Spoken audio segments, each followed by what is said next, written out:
suci. Keduanya diwajibkan untuk saling menjaga dan memberikan kasih sayang yang tulus satu sama lain. Jika istri memiliki kewajiban terhadap suami, maka suami juga memiliki kewajiban terhadap istri. Banyak hal yang luput dari pandangan suami karena merasa jika sudah menjalankan kewajibannya dengan cara memberi nafkah keluarga. Padahal ada hal-hal lain yang seringkali terabaikan dan dapat mengundang murka Allah. Sebagai suami, kita harus menyadari sejak sekarang agar rumah tangga yang dijalani bersama istri mendapat ridho Allah Subhanahu wa Ta'ala.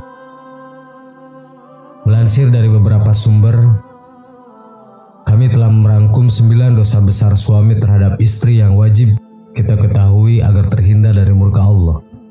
Salah satunya sering terjadi.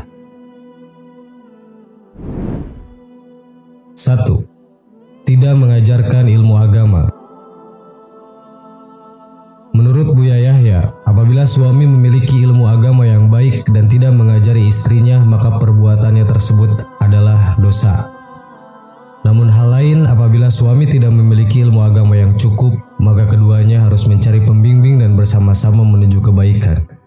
Sebagaimana Allah berfirman dalam Quran surat At-Tahrim ayat 6, "Wahai orang-orang yang beriman, peliharalah dirimu dan keluargamu dari api neraka yang bahan bakarnya adalah manusia dan batu." 2. Tidak merasa cemburu. Cemburu yang pada batasan merupakan bentuk tanda cinta. Sehingga jika pasangan tidak pernah merasa cemburu, bisa dipertanyakan rasa cintanya. Terlebih bagi para suami yang tidak memiliki rasa cemburu apabila istri jalan keluar rumah dengan lelaki lain. Ini merupakan suatu kesalahan besar yang dilakukan oleh suami. 3 golongan yang Allah tidak akan melihat mereka pada hari kiamat, yaitu seseorang yang durhaka kepada kedua orang tuanya, wanita yang menyerupai laki-laki, dan ad-dayus. Hadis riwayat An-Nasai Hasan oleh Syekh Al-Albani. Di dalam kamus Al-Mu'jam Al-Wasit disebutkan bahwa dayus adalah lelaki yang menjadi pemimpin untuk keluarganya atau suami, dan dia tidak punya rasa cemburu dan tidak punya rasa malu. 3. Tidak memberi nafkah. Kedudukan seorang suami di dalam rumah tangganya adalah menjadi pemimpin yang memiliki kewajiban untuk memberi nafkah lahir dan batin. Namun apabila ia tidak melakukannya, maka perbuatan itu dapat mengundang murka Allah. Hal ini sebagaimana hadis Rasulullah SAW yang berbunyi, Rasulullah bersabda, "Seseorang cukup dipandang berdosa bila ia melantarkan belanja orang yang menjadi tanggung jawabnya." Hadis riwayat Abu Daud. Dari Jabir, Rasulullah SAW bersabda ketika haji wada, "Bertakwalah kepada Allah pada penunaian hak-hak para wanita. Kewajiban kalian bagi istri kalian adalah memberi mereka nafkah dan pakaian dengan cara yang baik." Hadis riwayat Muslim. 4. Membiarkan istri menafkahi suami. Diharamkan bagi suami yang tidak memiliki uzur syar'i atau yang memperbolehkan suami untuk tidak bekerja, untuk memerintahkan istrinya bekerja dan kehidupannya ditanggung oleh istri. Maka suami tersebut tergolong ke dalam orang-orang yang tidak menunaikan kewajiban kepada istri. Sebagaimana firman Allah dalam Quran surat Al-Baqarah ayat 233 yang berbunyi, "Kaum ibu hendaklah menyusui anak-anak mereka selama 2 tahun penuh, yaitu bagi yang ingin menyempurnakan penyusuan. Dan kewajiban ayah memberi makan dan pakaian kepada kaum ibu atau istrinya dengan cara yang baik dan benar. Allah tidak akan memberi kadar beban kepada hambanya kecuali dengan kadar kesanggupan hamba tersebut." Artinya, berdasarkan landasan hukum yang datang langsung dari Allah, nafkah merupakan kewajiban bagi suami. 5. Membenci istri. Istri adalah partner hidup seorang suami.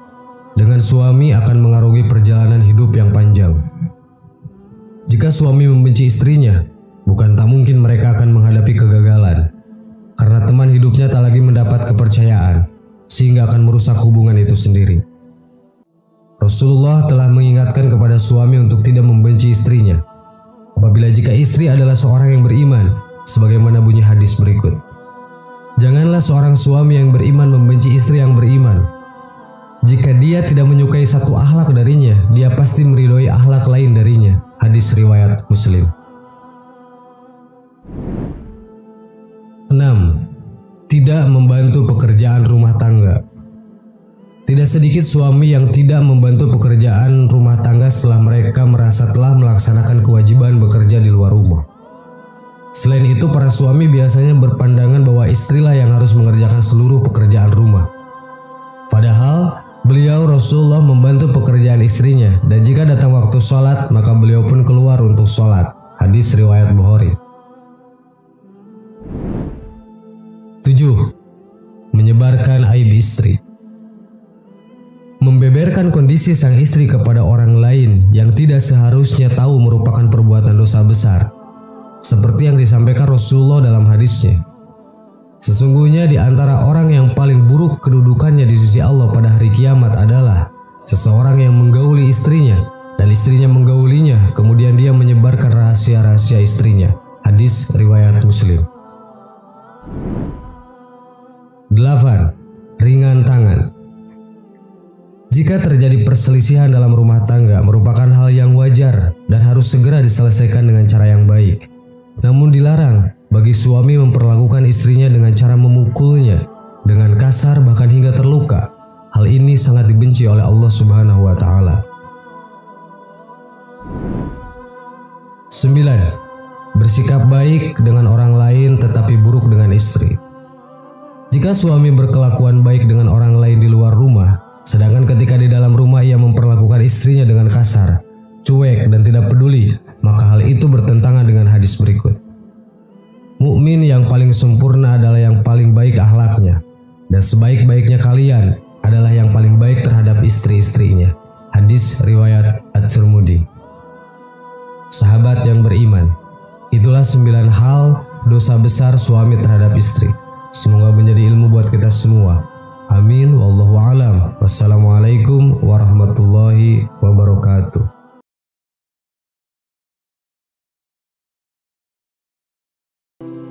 Bismillahirrahmanirrahim. Assalamualaikum warahmatullahi wabarakatuh. Sahabat yang beriman, manusia tidak akan pernah luput dari salah dan dosa. Begitu pula dalam melakukan hal-hal yang memang berkaitan dengan keimanan, yang tadinya ingin meningkatkan kualitas iman, tapi karena mudahnya manusia itu untuk terperangkap ke jalan yang salah, maka malah kita mendapatkan kerusakan pada iman. Itulah hal yang paling berat dalam hidup kita. Hanya saja Allah Subhanahu wa taala telah memberikan keringanan bagi setiap hambanya. Bila kita khilaf melakukan perkara yang dilarang oleh Allah, Allah Subhanahu wa taala telah mempersiapkan penebusannya. Berikut ada 3 penebus jikalau sampai terjadi khilaf. Pertama, menyempurnakan wudhu ketika hawa sangat dingin. Artinya, seseorang yang dengan gigih melawan rasa dingin demi mengambil air wudhu yang akan dipergunakannya untuk beribadah, menunjukkan kegigihannya mengedepankan pengabdian kepada Allah mengalahkan kepentingannya sendiri. Bahkan rasa dingin yang menusuk tulangnya itu sama sekali tidak diindahkannya. Kedua, melangkahkan kaki untuk sholat berjamaah. Artinya, menyengaja dengan niat penuh melaksanakan sholat jamaah. Sesungguhnya sholat jamaah itu keutamaannya 27 kali dibanding dengan sholat sendiri. Begitu pentingnya posisi sholat berjamaah hingga Allah menjanjikan fadilah yang sangat tinggi. Karena sholat berjamaah yang pada dasarnya merupakan urusannya dengan Allah ternyata mengandung hikmah yang sangat luas. Di antaranya dengan sholat berjamaah seseorang akan berjumpa dengan sesama muslim lain yang memungkinkan terjalinnya silaturahmi antar mereka. Selain itu, sholat berjamaah juga dapat menjadi tanda syiar dan kokoh agama Islam, sehingga pemeluk agama lain akan merasa kagum dengan solidaritas dan ketaatan umat muslim yang selalu berkumpul 5 kali dalam sehari. Ketiga, sengaja menunggu waktu sholat ketika telah usai melaksanakan sholat. Dan yang terakhir adalah menunggu waktu sholat tiba setelah melakukan sholat. Maksudnya adalah ketika seseorang usai dengan sholat maghrib, lalu tidak menggeser diri dari masjid atau musola dengan tujuan menunggu sholat isya, maka itu adalah bukti pengorbanan seseorang untuk mengutamakan urusan ibadah di atas urusan lainnya. Artinya dengan menunggu waktu sholat selanjutnya, seseorang berarti menghentikan kegiatan lainnya dan segala urusannya hanya untuk menghadapkan kepada Allah Subhanahu wa Ta'ala. Sahabat yang beriman, Sebesar-besarnya dosa manusia apabila dia mau bersungguh-sungguh untuk bertaubat nasuha kepada Allah, maka Allah Ta'ala pasti akan mengampuni dosa-dosa yang telah diperbuatnya. Dan semoga Allah Ta'ala tidak henti-hentinya mencurahkan rahmat serta salamnya kepada kita semua. Amin. Wallahu a'lam. Wassalamualaikum warahmatullahi wabarakatuh.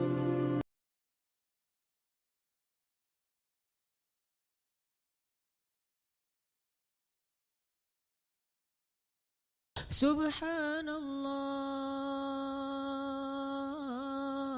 walhamdulillah wa la ilaha illallah wallahu akbar. Subhanallah.